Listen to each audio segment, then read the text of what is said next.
Everybody doing today? Christmas Eve, and I want to talk a little bit about the petrodollar and Bitcoin and how the two may affect one another.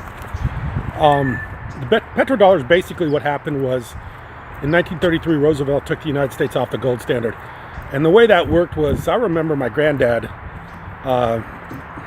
when I was a young man driving around and looking at a farm and going, man, I could have bought that farm for $5,000 back in 19 so-and-so. And look what it's worth today. It's worth $250,000. Well, it's probably true because the $5,000 back in the time he was talking meant that gold was probably around 20 bucks an ounce. And so you're not talking about $5,000, you're talking about 250 ounces of gold. So that same piece of property, and I don't know what gold prices are right now, but just for the sake of argument, let's say $1,000 an ounce, that would have been $250,000. So that'd be $250,000. So that farm that he could have bought way back in the day for $5,000 is now worth $250,000. But the dollar amount was $5,000. The dollar amount today is $250,000. So you can see how taking the dollar off the gold standard affected the dollar. The dollar become devalued. Fast forward to the 1970s, and Richard Nixon takes countries off the gold standard. So before that time, countries could still get gold for their dollars. People couldn't, but countries could. So that's another thing that happened when I was a kid. Was in the early 1970s, commodity prices skyrocketed. You know, farmers made a ton of money. It's probably one of the best times for farming ever because the Soviet Union bought grain and they bought wheat and they bought corn and they bought soybeans. They bought all the stuff because now the dollar was cheap. It was cheap. And if you farmers want to know what's wrong today with your farming economy, it's because the dollar's strong. And thank your buddy Donald Trump for that, because Trump's made a stronger dollar, so that means your prices for your commodities are more expensive for people to buy overseas.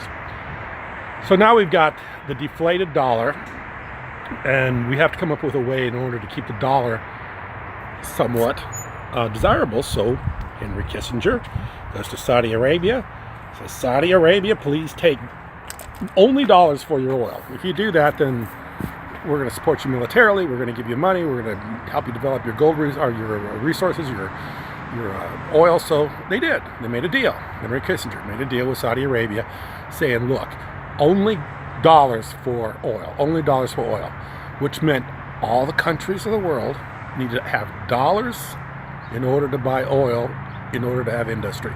So China makes tons of stuff to sell to the United States to get our dollars to buy oil. That's the petrodollar. And that's what the United States of America has had to their advantage since the late 19th, early 1970s.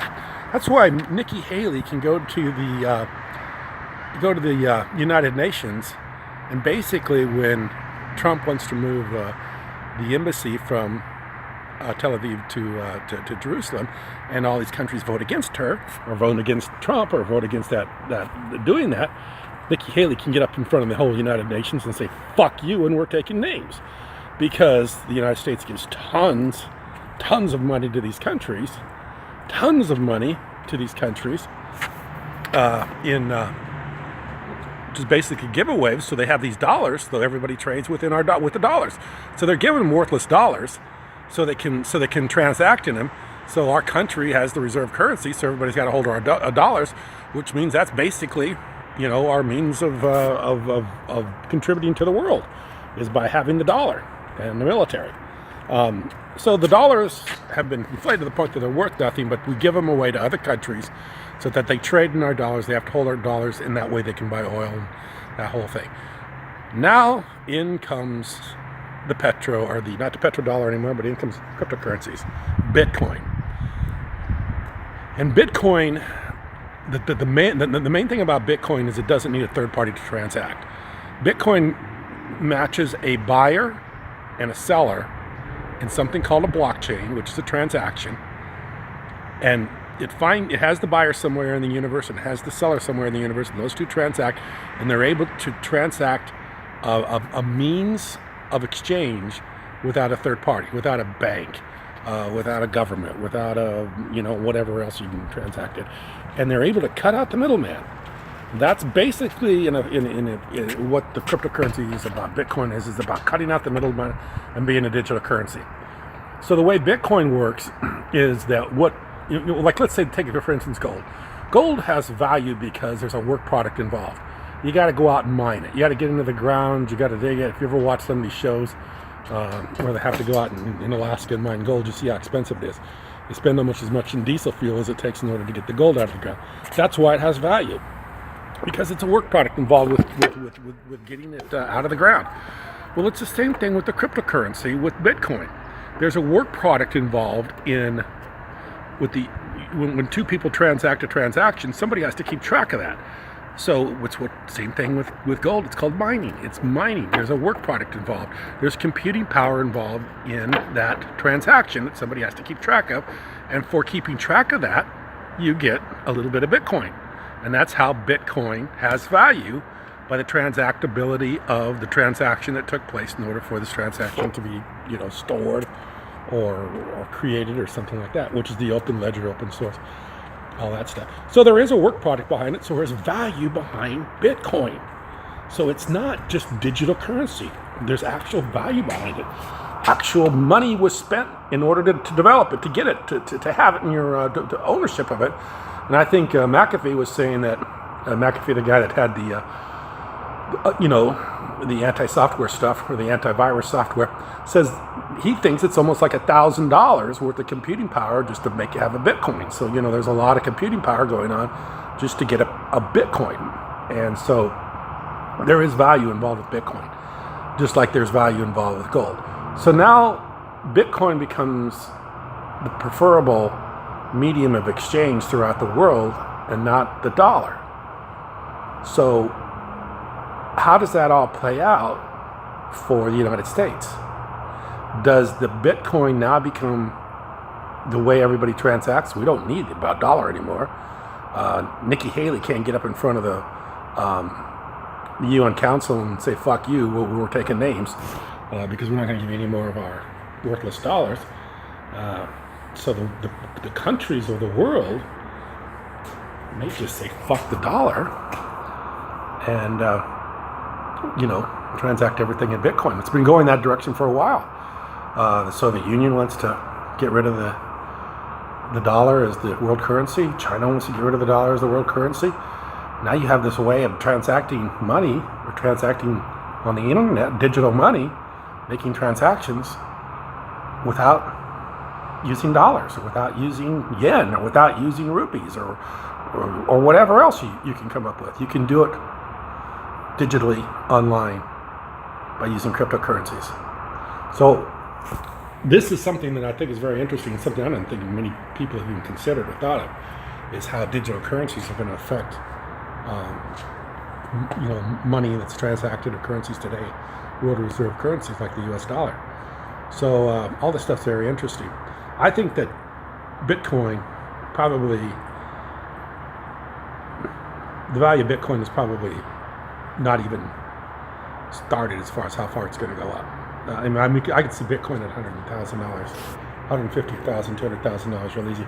And the reason I say that is because you got to think of all the transactions in the world. And when people start transacting from Bitcoin, how much Bitcoin is it going to take in order to finalize all those transactions, in order to make those transactions happen? It's going to be taking a lot of Bitcoin, a lot of computing power, a lot of energy, a lot of effort, and that's going to raise the value of Bitcoin.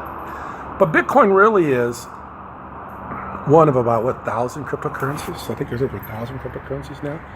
So Bitcoin is like the first to market. Bitcoin's like the Amazon of the .com. Amazon, they weren't doing anything too flashy. They just came to the internet, started transacting by selling books online. Well, Bitcoin's a little bit the same way. Bitcoin's the first cryptocurrency to come through with a blockchain. But you have a lot of other cryptocurrencies out there too that will be competing for these transactions, or that are built off of these transactions. I'm not fully sure how that plays out right now, but how it all works. But it's really interesting, because you've got EOS, you've got Ethereum, you've got all these other cryptocurrencies, I think, that are built on the same blockchain as Bitcoin, but maybe they just add something to the blockchain. Maybe there's some other feature that's transacted, some other thing. But I think basically the blockchain is the blockchain, and all the cryptocurrencies use the same blockchain. But if I'm mistaken on that, I'm sorry about that, but I think that's the way it works. But the petrodollar definitely is in trouble. The way world currencies are manipulated, controlled, inflated, deflated, IMF, World Bank, all that other stuff, people want to get a right way from, and they don't want to deal with it anymore. They don't want to have all the politics involved with this, like they do with Nikki Haley going to the UN and telling them that they're not going to give them any more foreign aid. I mean, it's all bullshit. It's just all bullshit, and it all can be avoided with something like the Bitcoin, the cryptocurrencies. You know, the debt-free currency, the currency that's digital, the currency that's transferable. You know, the only difference between Bitcoin and gold is they both have a work product involved. Both are a medium exchange. They're both rare, but Bitcoin is transferable and digital, and gold isn't. So all these people holding gold should sell the gold and buy Bitcoin, because the Bitcoin is the only way you can transact over the internet. You can't transact with your gold. I can't go take my $20 double legal gold coin, cut it up into little pieces and transact it to someplace in Europe if I want to buy something or do business in Europe, or if I want to buy something in India or something like that. I can't do it. If I want to do business in another country, over the internet, I can't do it if I've got a gold coin, but I can do it if I've got cryptocurrency, if I got Bitcoin, if I've got something like that. So anyway, lots of interesting things. I'm thinking about talking about cryptocurrencies a lot more, because cryptocurrencies are definitely in our future for everybody. I think they've passed the hurdle, they've passed the test. A lot of companies, people are saying, well, when's Amazon going to start taking Bitcoin? Well, probably not, because the reason Amazon won't transact in Bitcoin is because Amazon's a public company, and if they exchange Bitcoin for a product, Bitcoin's up $1,000 one day, $2,000 the next, up 5 one day. They don't have a consistent way of measuring to their shareholders and to their investors, what they're taking in as far as revenues or receipts are concerned, because of Bitcoin, such fluctuation in the market.